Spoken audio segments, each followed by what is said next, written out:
¿Es apoyar a tu país en el Mundial de Fútbol, Eurovisión o cualquier otra competición entre países una forma de nacionalismo? Sí, pero esa es la inocua. Yo lo decía. Eh,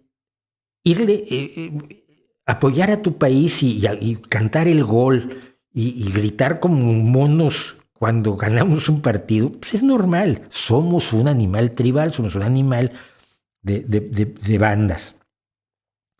Pero hay un punto en el que eso se convierte en el hooliganismo británico o alemán, que implica buscar a la gente del otro equipo para romperles la cabeza y cuando te pones bruto para violar a sus mujeres y comerse a sus hijos.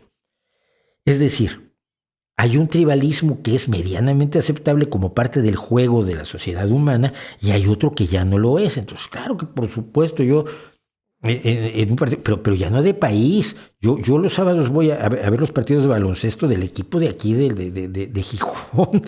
Está en segunda división del baloncesto pero vamos, grito e insulto al otro entrenador y ya. Sí, pero no le iría yo a pegar.